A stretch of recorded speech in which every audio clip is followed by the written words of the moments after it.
दोस्तों, बिहार सरकार में मंत्री अशोक चौधरी पर प्रशांत किशोर ने बीते दिनों 200 करोड़ के बेनामी संपत्ति का आरोप लगाया था, जिस पर अब अशोक चौधरी ने मानहानि का मुकदमा कर दिया है और साथ ही साथ यह मानहानि का मुकदमा जो है वह 100 करोड़ रुपए का है। देखिए, बातचीत करेंगे, मेरे साथ मेरे सहयोगी सुमन जी मौजूद हैं। सुमन जी, अशोक चौधरी ने प्रशांत किशोर को अल्टीमेटम दे दिया है कि भैया माफ़ी मांगिए, नहीं तो जेल की हवा खानी पड़ सकती है। अशोक चौधरी का ये तेवर किशोर इशारा करता है। देखिए, तेवर की जहाँ तक बात करेंगे तो आपको याद होगा कि प्रशांत किशोर ने पहले दिलीप जायसवाल को घेरा, मंगल पांडे को घेरा, उसके बाद में संजय जायसवाल को भी घेरा, लेकिन भाजपा से थोड़ा बहुत भी अगर जवाब किसी ने दिया तो संजय जायसवाल नहीं दिया। आप देखेंगे कि मंगल पांडे और दिलीप जायसवाल एकदम बिल्कुल साइलेंट हो गए।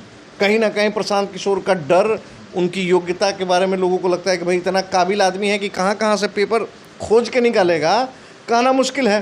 दूसरी बात कि जब मंगल पांडे ने कहा कि भाई मेरी पत्नी ने लोन लिया था, तो प्रशांत किशोर ने आगे एक कदम और दिखाया कि जब पत्नी के अकाउंट में, माफ़ी चाहूँगा, पत्नी ने, उनके पिता ने लोन लिया था, जो भी मामला था उस समय, तो दिखा दिया कि पत्नी के अकाउंट में जब 2 करोड़, 2.25 करोड़ रुपये है तो लोन क्यों लेंगे किसी से। तो अब देखिए, सबसे बड़ी बात क्या है कि अब अगला निशाना हो गया अशोक चौधरी। अशोक चौधरी 2018 तक संभवतः कांग्रेस में ही थे, अध्यक्ष भी थे, प्रदेश अध्यक्ष थे, नीतीश कुमार के काफ़ी नज़दीकी लोगों में से एक है। देखिए, जदयू के नीरज कुमार ने जब से अशोक चौधरी को टारगेट किया, बोला कि देखिए याद करिए वो चीज़ लालू यादव का समय, जब लालू यादव और नीतीश कुमार एक साथ थे, तेजस्वी उप मुख्यमंत्री थे और तेजस्वी पर आरोप लगा था, तो नीतीश कुमार ने कहा था कि पब्लिक डोमेन में जाइए, फ़ोन उठाना बंद कर दिया था। वही दबाव नीतीश कुमार की पार्टी के मंत्री होने के कारण अशोक चौधरी झेल रहे थे नीरज कुमार के कथन के बाद, और अब इनके साथ स्थिति आ गई थी करो या मरो की। प्रशांत किशोर जो इन पर आरोप लगाए हैं, सोच समझ के लगाए हैं। 100 करोड़ का मानहानि का दावा तो इन्होंने ठोका है, लेकिन प्रशांत किशोर ने साफ कहा कि विक्रम में ज़मीन खरीदा है इनके जो पीए थे योगेंद्र दत्त। अच्छा, क्या कारण है कि योगेंद्र दत्त के नाम से ज़मीन खरीदाता है, फिर योगेंद्र दत्त वो ज़मीन ट्रांसफ़र करते हैं शांभवी के नाम पर, और फिर शांभवी जो है बाद में पीए के अकाउंट में पैसा ट्रांसफ़र करती है। और मतलब आप एक बात समझिए ना, आपके भी घर परिवार में मैं हर आदमी को यही बात कहता हूँ कि आप खुद पर तौलिए। कोई भी चीज़ दूसरों पर कहने से पहले आपको खुद पर जांचना होगा, परखना होगा। कितने लोग ऐसा करते हैं कि कोई ज़मीन खरीदते हैं तो पहले अपने घर परिवार वाले के पीए के नाम से खरीदते हैं, फिर अपने नाम से ट्रांसफ़र कराते हैं। देखिए, कहीं ना कहीं शक तो दिखता है ना, कहीं ना कहीं शक की गुंजाइश है, और इसी कारण से प्रशांत किशोर ने टारगेट किया है। अब रहा सवाल, अशोक चौधरी के पास में 2 ही ऑप्शन था। देखिए, प्रशांत किशोर धीरे धीरे जितने भ्रष्ट नेता लोग हैं, जो उनकी नज़र में भ्रष्ट है, मैं भ्रष्ट नहीं कर रहा, आप नहीं कर रहे, उनकी नज़र में जितने भ्रष्ट नेता हैं उनकी पोल खोल अभियान में लगे हुए हैं। उन्होंने स्पष्ट तौर से भाजपा के लोगों को, जिस प्रकार से प्रशांत किशोर पर आरोप लग रहा था, बीजेपी की बी टीम, महागठबंधन के लोग लगा रहे थे, आपको याद होगा, तो प्रशांत किशोर ने बीजेपी के नेताओं के खिलाफ मोर्चा खोल दिया, और उसी कड़ी में जदयू के अशोक चौधरी, देखिए अशोक चौधरी थोड़ा ज़्यादा, मैं बड़बोला तो नहीं कहूँगा, लेकिन अपनी बातों को तेज़ी से, प्रमुखता से बोलते हैं और किसी से भी झगड़ पड़ते हैं। उनके पास में 2 ऑप्शन क्या बचा था, या तो मंत्री पद से इस्तीफा दीजिए और या तो प्रशांत किशोर को नोटिस भेजिए। तो उन्होंने उसी में से एक चीज़ को पूरा किया, उन्होंने प्रशांत किशोर को 100 करोड़ का नोटिस दिया। लेकिन सवाल ये है कि प्रशांत किशोर जो कह रहे हैं कि फलाने फलाने ट्रस्ट से ये पैसा गया है, किशोर कुणाल तक के परिवार को भी उन्होंने घसीट लिया। हालांकि किशोर कुणाल और अशोक चौधरी आज के डेट में रिश्तेदार है लोग, लेकिन उन्होंने उनको भी घसीट दिया। अशोक चौधरी का कहना है कि मेरी पत्नी का और किशोर कुणाल की पत्नी के बीच में बैंकिंग कोई ट्रांसफ़र, मतलब क्या कहते हैं, पैसों का लेन देन नहीं हुआ।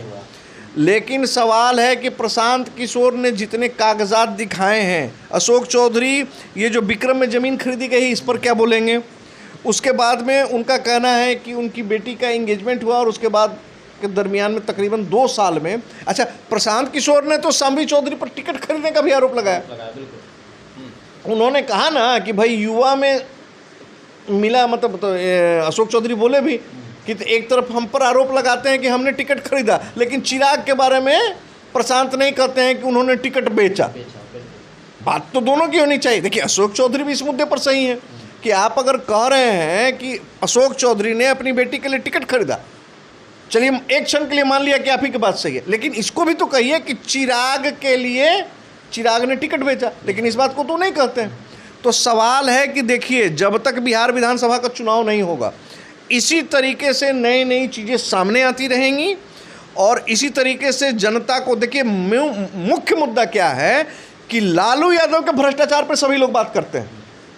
लालू यादव ने पशुपालन घोटाला किया, लालू यादव सजा याफ्ता है, इस पर सभी लोग चर्चा करते हैं।